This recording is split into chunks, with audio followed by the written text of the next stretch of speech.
দেখুন বাইরে খুব মনোরম পরিবেশ, সবসময় স্টুডিওর ভিতর থেকে শুটিং করি। আজকে ভাবলাম একটু বাইরের এই বর্ষার মনোরম পরিবেশে দাঁড়িয়ে শুটিং করি।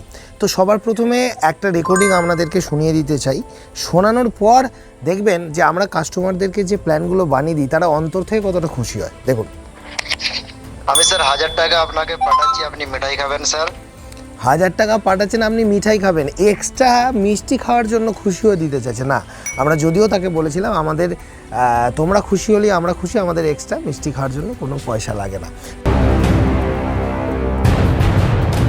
তো আজকে এই ব্যক্তিকে কি এমন প্ল্যান দিয়েছিলাম যে তিনি 1000 টাকা এক্সট্রা খুশি হয়ে পাঠানোর জন্য বলছেন। তো প্রথমে আরও কয়েকটা কথা শুনে নিয়ে তারপর ভিডিওতে যাব। স্যার ধন্যবাদ স্যার, বহুত বহুত ধন্যবাদ স্যার আপনাকে। মানে প্ল্যানটা দেখে যে আমার যতটা আমি খুশি হয়েছি আপনাকে বলে বোঝাতে পারবো না স্যার। তাহলে বুঝতে পারছেন একটা জিনিস, প্রথম কথা উনি যখন আমাদের কাছে আসেন একটা ডিম্যান্ড করেন যে দাদা এই জিনিসগুলো লাগবে। কি লাগবে দাদা? আমার একটা রাউন্ড সিঁড়ি লাগবে, 1000 স্কোয়ার ফিটের কাছাকাছি ছোট একটি বাড়ির মধ্যে একটি সার্কুলার স্টেয়ার কেস, মানে সেমি সার্কুলারও বলা যেতে পারে, একটা স্টেয়ার কেস। তারপর দেখা যাচ্ছে একটা ডবল হাইট ডাইনিং প্যাসেজ লাগবে। তিনি আবার একটি পার্সোনাল নামাজ ঘরও ডিম্যান্ড করেছিলেন, কিন্তু তিনি বলেছিলেন যে ওটা অপশনাল, যদি জায়গার মধ্যে ম্যানেজ করা না যায় সেটা আপনি দেখবেন। তাকে বলা হয় যে উপরে করা যেতে পারতো যদি তুমি ডাইনিংয়ের মধ্যে ওই ডবল হাইট ডিম্যান্ডটা না করতে, তো সেটাও আমরা আলোচনা করি। তারপর সামনে একটা ব্যালকনি মতো থাকবে, সামনের দিকে যাতে লুকটা ভালো এনহ্যান্স করা যায়। তার পাশাপাশি দেখা যাচ্ছে একটা লিভিং কাম গেস্ট রুম বলা যেতে পারে, সামনের দিকে একটা রাখলে ভালো হয়। তো এবং টয়লেটের যে বিষয়টা সেটা কিন্তু একটাই টয়লেটের মধ্যে স্নানও করা পায়খানাও করা সেরকম ব্যাপারটা নয়। একটা স্নান করার জন্য স্পেশাল থাকবে, আর একটা হচ্ছে শুধু পায়খানার জন্য স্পেশাল থাকবে, সামনে বেসিনের আলাদা এরিয়া থাকবে। তো এই বিষয়গুলো মাথায় রেখে তিনি যখন বলেন তখন তাকে আমি একটাই কথা বলি যে আমাদের সিস্টেমটা সকলেই জানে যে প্রথমে আপনি লিখে পাঠাবেন, কারণ আমরা 2000 টাকা 3000 টাকা পার ফ্লোর যেটা নিই, 1000 স্কোয়ার ফিটের কম সাইজ হলে 2000 টাকা নিই। এনাকে যে প্ল্যানটা দুতলা করে দিয়েছিলাম, 1000 স্কোয়ার ফিটের কম সাইজের বিচারে নিচে 2 উপরে 2, 4000 নেওয়া হয়েছিল। এবং সবথেকে বড় ব্যাপার, সামান্য 10-20 স্কোয়ার ফিট এদিক ওদিক হলে অনেক সময় আমরা কনসিডার করে দিই, সেটা ম্যান টু ম্যান ভ্যারি করে। যাদের ব্যবহার ভালো লাগে, যাদের মনে হয় যে খুবই ভালো ব্যবহার, তাদেরকে আমরা ছাড়টা দিই, সেটা আমাদের ব্যক্তিগতভাবে। এবার দেখা যায় যে কেউ হয়তো 1050 স্কোয়ার ফিটেও 2000 টাকাতেই করেছে, যদিও আমাদের রেট অনুযায়ী ওটা 3000 টাকা দাম হওয়া উচিত ছিল। তো 4000 টাকা একটা ওয়ার্কিং ড্রয়িং তাকে বানিয়ে দেওয়া হলো একতলা এবং দুতলার। এবং তিনি তখন এটা বলেন যে আমি একটা 30-40 লাখ টাকার বাড়ি করছি, যদি আমার কোনো কারণে চেঞ্জ হয়, তখন আমি তাকে জোর গলায় একটাই কথা বলেছিলাম, চেঞ্জ করতে হবে না। কুমার কনস্ট্রাকশন এমনই সার্ভিস দেয়, অন্যান্য ইঞ্জিনিয়ারদের থেকে আমাদের তফাৎটা কোথায় জানেন? অন্যান্য ইঞ্জিনিয়াররা সারা বছরে যে প্ল্যানটা করে আমরা সেটা 10 দিনে করি। অন্যান্য ইঞ্জিনিয়াররা 2 বছরে যে প্ল্যানটা, যে পরিমাণ প্ল্যান বানায়, আমরা সেটা দেখা যাচ্ছে যে 1 মাসে সেই পরিমাণ প্ল্যানটা বানাচ্ছি। তার মানেটা কি? তার মানে আমাদের প্রচুর পরিমাণে ওয়ার্কিং ড্রয়িং বিক্রি হয়। এবং যে মানুষ যত বেশি, এই যে বলা হয় বিরাট কোহলি, তিনি অত ভালো প্লেয়ার, ব্যাটসম্যান, কিন্তু তারপরেও তিনি নেটে প্র্যাকটিস করেন। একটা মানুষ একটা অস্ত্রকে যত ধার দেয় সে তত ধারালো হয়ে যায়। তো অনেক মানুষ আছে যারা ভাবে, কেউ আছে চালাকি করে, দেখা যায় 5টা জায়গা থেকে ইঞ্জিনিয়ারিং প্ল্যান নিয়ে। এই কদিন আগে ত্রিপুরা থেকে একজন আমাদের কাছে এসে বলে আমি 5 জায়গা থেকে 20 টাকার প্রজেক্ট করবো। আরে ভাই, আমাদের কাছে যারা আসে তারা সবাই 50 কোটি 100 কোটি টাকার মালিক, বেশিরভাগ লোকই। সাধারণ মানুষও আসে যারা 2 লাখ 5 লাখ 6 লাখ টাকার বাড়ি করার জন্য আসে। অনেক সাধারণ থেকে একদম আপার ক্লাস, মানে লোয়ার ক্লাস থেকে আপার ক্লাস, সব ধরনের মানুষই আসে। কি তুমি একাই যে ভাই বিশাল কেউ তা নয়, আর তোমার বিশালতার থেকেও অনেক বড় বড় বিশালতার লোকেরাও এসে আমাদের কাছে এসে বাবু হয়ে জবুথবু হয়ে বসে থাকে। আচ্ছা বন্ধুরা, আপনারা যারা এই ভিডিওটা এখনও দেখেননি, এটাকে খুঁজছিলেন, তারা কিন্তু এই ভিডিওটা শেষ করার পর আই বাটনে যে লিঙ্কটা দিয়ে দিলাম ওখানে গিয়ে এই ভিডিওটা দেখে নিতে পারেন। এবং সবথেকে বড় ব্যাপার, আমরা যখন কোনো মানুষকে কোনো কিছু করে দিই, সেটা কি কাউকে খারাপ দেওয়া হয়? হয়তো আমাদের চিন্তাধারাটা আলাদা থাকে, আমরা এক ভেবে করে দিই, কিন্তু সে হয়তো সেটা নিতে পারে না। সবার সব জিনিস নেওয়ার ক্ষমতা থাকে না, আর সে সেটা না নিতে পেরে দেখা যায় কি অনেক সময় উল্টো পাল্টা মন্তব্য করে ফেলে। আরে ভাই, সেই ইঞ্জিনিয়ার যে বুদ্ধিটা তোমাকে দিচ্ছে সেটার মধ্যে কী যুক্তি রয়েছে সেটা বোঝার ক্ষমতা তোমার এখনও হয়নি, তাই তুমি অন্য কমা জিনিস নিয়েই তুমি খুশি থাকো। যাই হোক, সবাইকে খুশি করা যায় না, হাতের 5টা আঙুল যেমন সমান হয় না, সেরকম সবাই খুশি হয় না। তো দেখুন, এবার প্ল্যানে চলে আসি। তো মেন ব্যাপার হচ্ছে, এবার আপনারা প্ল্যানে দেখতে পাচ্ছেন যে একটা ব্যালকনি সামনে দিয়েছে। তারপর সবার প্রথমে চোখে আসছে না ওই গোলাকার সিঁড়িটা, তো ওই সিঁড়ির জায়গাটা দেখুন, সবাই তো বলে দাদা বাংলা সিঁড়ি 3 ভাঁজের সিঁড়ি দেখে দেখে চোখ পচে গেছে, একটু স্টাইলিশ সিঁড়ি করি না, কি হবে? এবং শুধু সিঁড়িটা স্টাইলিশ হবে আর সিঁড়ির পাশের দেয়ালটা 4 চোখ হবে তা কিন্তু নয়।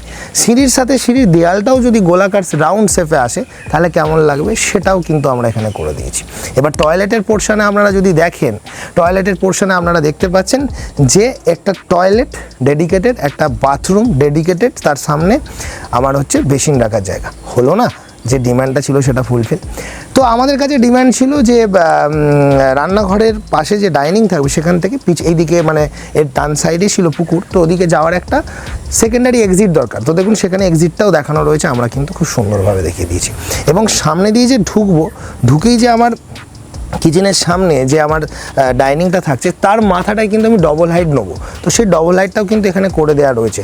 জায়গা ছোট ছিল, আমি বলতেই পারতাম যে এখানে ডবল হাইট করা যাবে না, কিন্তু কাস্টমার যখন আমাদেরকে বলে যে দাদা আপনি প্ল্যানটা করুন, যদি দেখার পর আমাদের মনে হয় আমরা কিছু চেঞ্জ করব, তার কি কোনো অপশান নেই? আমার অপশান আছে। তখন প্রত্যেক চেঞ্জের জন্য তুমি যদি একটা চেঞ্জ করো তোমার বাড়ির লোকের মতামত নিয়ে 1000 টাকা তোমাকে কষান বানিয়ে দিতে, কারণ আমি তো তোমার কাছ থেকে সব কিছু জেনে আমি তোমার কাছে বানিয়ে দিচ্ছি। যখন আমরা কোনো ডাক্তারের কাছে যাই আমাকে তাকে ট্রাস্ট করতে হয় যে উনি আমার অপারেশনটা ঠিকই করবেন।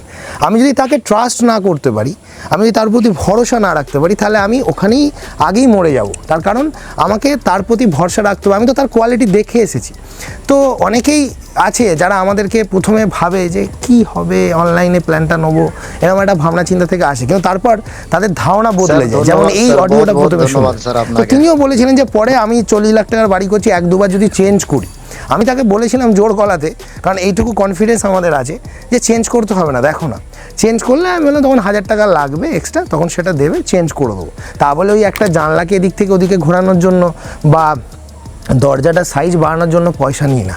চেঞ্জ মানে কি, আপনি একটা কষ্ট করে একটা সুন্দর প্ল্যান ডেভেলপ করার পর পুরোটাকেই ঘেঁটে দিচ্ছেন, হয়তো একটা ঘর চেঞ্জ করবেন কি সিঁড়ির পজিশান ঘুরিয়ে দেবেন, তখন তো আমাকে নতুন করে সব কিছু করতে হবে না। সেই জন্য 1000 টাকা পার ফ্লোর আমরা এক্সট্রা নিয়ে নিই আবার। তো দেখা গেল তাকে দেয়া হয় এবং সে তারপর এই রিয়াকশানটা যেটা ভিডিওর প্রথমে শুনেছিলেন সেটা দেয়, খুশি হয়ে এক্সট্রা 1000 টাকা দিতে যায়। মানে বলছে সে ভাবতে পারেনি যে আমার মনের মধ্যে যা যা ছিল সেই সব কিছু আপনি মিলিয়ে দেবেন। তার কারণ দেখো আমরা প্রচুর প্ল্যান বানাই, মানুষের সাথে কথা বলতে বলতে বুঝে যায় যে সে ঠিক কী ধরনের তার ডিমান্ড। আজকালকার দিনে অনেক পুরনো যে ইঞ্জিনিয়ারগুলো থাকে, বয়স্ক ইঞ্জিনিয়ার, তারা ওই ইয়ংদের টেস্টটা অনেক সময় বুঝে উঠতে পারে না। তো আমরা আমাদের যেহেতু ইঞ্জিনিয়ারিং আর্কিটেকচারে সব কিছুটাকে একসাথে করি, তাই সব টেস্টটা বুঝে উঠতে পারি। আমি কদিন আগে আমাদের কুমারদার কনস্ট্রাকশন চ্যানেলে সম্ভবত আমি একটা ভিডিওতে বলেছিলাম যে ইঞ্জিনিয়ারদের মূল কাজ কিন্তু সোফা বসানো বা আমার বউ মুখটা আয়নায় দেখবে, সেই আয়নাটাকে কোথায় বসাবো সেটা নয়, সেটা ইন্টেরিয়ার যারা করছে বা আর্কিটেকচারই যারা করছে তাদের কাজ। আচ্ছা বন্ধুরা, আপনারা যারা এই ভিডিওটা এখনো দেখেননি, এটাকে খুঁজছিলেন, তারা কিন্তু এই ভিডিওটা শেষ করার পর আই বাটনে যে লিঙ্কটা দিয়ে দিলাম ওখানে গিয়ে এই ভিডিওটা দেখে নিতে পারেন। কিন্তু আমরা ইঞ্জিনিয়াররা আমাদের মূল কাজ হচ্ছে এই যে আমি ডবল হাইটটা করলাম, এই যে আমার রাউন্ড সিঁড়িটা গিয়ে আমার স্ল্যাবে মিশছে, সেখানে আমার বিমটা কীভাবে থাকবে। অনেকেই দেখেছি রাউন্ড সিঁড়ি করে দেয়, রাউন্ড সিঁড়িটাকে ডাইরেক্ট স্ল্যাবে ট্রান্সফার করে, রাউন্ড সিঁড়িতে দেখা যায় 16 mm এর বার দিয়ে হচ্ছে, 12 mm এর বার দিয়ে হচ্ছে। সেই রডটা গিয়ে স্ল্যাবের ওই জায়গায় কতটা প্রেশার ক্রিয়েট করবে সেই লোড সংক্রান্ত আলোচনা নেই। কী করে যারা স্পেশালি রাউন্ড সিঁড়ি বানায় সেই সব কিছু মিস্ত্রির টিমকে নিয়ে এসে অবশ্যই কাঠের ওই এটা বানানো কঠিন, সেটাতে প্রচুর কাঠ নষ্ট হয়, কেটে যে দুদিকের যে রাইজার তার যে লেভেল এক রাখা, যে ডাঁসাটা তারা ফিট করে তার লেভেল এক রাখা এবং সেটাকে ছোট ছোট পাটা কেটে তার উপর মারা, এই বিষয়গুলো যারা রাউন্ড সিরিজ বিভিন্ন ভিডিও বিভিন্ন জায়গায় দেখেছেন তারা জানেন। কিন্তু সেখানে স্ট্রাকচারাল ব্যাপারগুলো কি আছে সেটা তারা জানেন না। তো ওইখানে বিমটা কীভাবে দেবো, যে রাউন্ড সিঁড়িটা যেখানে এসে স্ল্যাবে মিশছে সেখানে বিমটা দেওয়া কি আদৌ সম্ভব, সেইভাবে যদি রাউন্ড সিঁড়িটাকে মেলানো হয় সেইখানে ইঞ্জিনিয়ারিংটা আছে। কিন্তু এই কদিন আগেই একটা কাস্টমার মানে একদম আনাড়ির মতো, মানে নিজেকে বেশি চালাক যারা ভাবে, তার বক্তব্য কি জানেন? তার বক্তব্য হচ্ছে আমি এরকম 4-5টা ইঞ্জিনিয়ারের থেকে প্ল্যান নেবো, যে প্ল্যানটা আমার বেশি ভালো লাগবে সেটা করে। ভাই তুই 4টা কেন 10টা ইঞ্জিনিয়ারের প্ল্যান নে, তো তোমার যে দেমাকে যে তুমি যে পাগলা লোক, তোমার মতো পূর্বক লোক আমি দুনিয়ায় দেখিনি। তুমি যদি একজনকেই ট্রাস্ট করতে না পারো, তুমি 100টা ইঞ্জিনিয়ারের প্ল্যান নিলেও তুমি কিন্তু কিছু করতে পারো না, কারণ তুমি একটা গবেট, তুমি একটা আস্ত গবেট। তার কারণ টাকা দিয়ে কাজ করালেই সবসময় সব কিছু ঠিকঠাক হয় না, তার কারণ তোমার এই বুদ্ধিটা নেই। আমরা কাস্টমারের কাছ থেকে যখন কোনো কিছু প্ল্যান বানানোর জন্য ডিম্যান্ড মানে তারা করে যে দাদা আমরা প্রথমে বলি কত তলা ফাউন্ডেশন করো, কারণ অ্যাকর্ডিং টু রুল আমি যদি 3 তলা 4 তলা বিল্ডিং বানাতে যাই, আমি আন্দাজে ওয়ার্কিং ড্রয়িং গোটা বিশ্বে পাঠাতে পারি না। তার কারণ অ্যাকর্ডিং টু রুল আমাকে সয়েল টেস্ট করতে হবে। সয়েল টেস্ট করে মাটির বিয়ারিং ক্যাপাসিটি স্টাডি করে তার উপর ফাউন্ডেশন ডিজাইন হয়। তুমি আন্দাজে আমাকে যদি বলে দাও দাদা আমি 4 তলা করব, তাহলে সেই 4 তলার জন্য কলমের সাইজ বাড়বে। একটা লোক যদি বলে আমি 1 তলা করব, তার কলমের সাইজ যা হবে। একটা লোক যদি বলে আমি ওই বিল্ডিংটাকেই 2 তলা করব, তার কলমের সাইজ যা হবে। আর ওই লোকটাই যদি বলে আমি 4 তলা করব, সেই জায়গায় তার স্ট্রাকচারাল অ্যানালিসিসটা ইটিএস বা স্ট্যাটফোর্ড সফটওয়্যারে করতে হয়। এবার কেউ যদি আমাদেরকে বলে দেয় যে আপনি 4 তলার মতো করে করুন, আর তারপর করে দেওয়ার পর সে যদি বলে হ্যাঁ এইটুকু জায়গায় এতগুলো কলম কেউ দেয়, তাহলে সে কতখানি আনাড়ি। তুই যদি ইঞ্জিনিয়ার হয়ে যেতিস, তাহলে আমাদের কাছে কেন হয়েছিস? জানা বিশ্বের আর 10টা ইঞ্জিনিয়ার, মানে আমি এই কথাটা বলতে বাধ্য হচ্ছি, এতখানি পাগল লোক আমি জীবনে দেখিনি ভাই। এই মেন্টালিটি নিয়ে তোরা আমাদের কাছে প্ল্যান করতে আসিস না, এই অশিক্ষিত মেন্টালিটি নিয়ে আসিস না। তোরা আমাদের কাছে প্ল্যান করতে তখনই আসিস যদি তোদের ট্রাস্ট থাকে। আসলে কি হয়, ইনস্টাগ্রামে একদিন ভিডিও দেখে চলে এলো, তারা জানেই না কুমার কনস্ট্রাকশন কে, কুমার কনস্ট্রাকশন কোম্পানিটা কি, তারা কত বছর ধরে ফিল্ডে আছে, তাদের লেভেল কি আছে, একটু জেনে আয়। তাই একটা কথা বলছি, কানটা মুলে প্যান্টটা খুলে ওটবস করিয়ে ছেড়ে দেবো, চ্যাংড়ামো করতে আসবি না।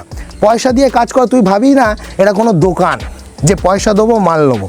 ইঞ্জিনিয়ারকে ইঞ্জিনিয়ারের মতো যদি রেসপেক্ট না দিতে পারিস, তাহলে কিন্তু এখানে আসবি না। কুমার কনস্ট্রাকশন তাদের জন্যই বাঁচে যারা কুমার কনস্ট্রাকশনকে বোঝে এবং তারা বিশ্বাস করে আসে যে ইনি আমাদেরকে যেটা দেবেন সেটা কিন্তু চ্যাম্পিয়ন কাজ দেবেন। এবার দেখুন, এই যে অডিওটা শোনালাম, খুশি হয়েছে বড় না, 99% লোক খুশিই হয়।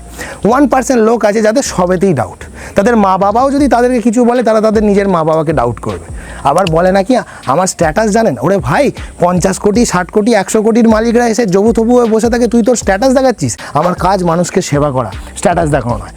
এই ভিডিওগুলোর তো কোনো সীমা নেই, বিশ্বের যে কোনো প্রান্ত থেকেই মানুষ এই ভিডিওগুলো দেখছে এবং সচেতন হচ্ছে। এখনও এমন প্রত্যন্ত জায়গা রয়েছে যেখানে দেখা যাচ্ছে কোনো ইঞ্জিনিয়ারই নেই, হয়তো এমনও জায়গা রয়েছে যেখানে ইঞ্জিনিয়ার আছে, কিন্তু তারা যখন দেখছে যে এই রকম ভিডিওতে যা যা বলা হচ্ছে সেই অনুযায়ী তাদের কাজ হচ্ছে না বা তাদের কনফিউশন তৈরি হচ্ছে, তখন তারা মনে করছে যে একবার যদি এই ইঞ্জিনিয়ার কিংশুক কুমার অর্থাৎ আমার সাথে বা কুমার স্যারের সাথে যদি আপনারা কথা বলতে পারতেন কতই না ভালো হতো।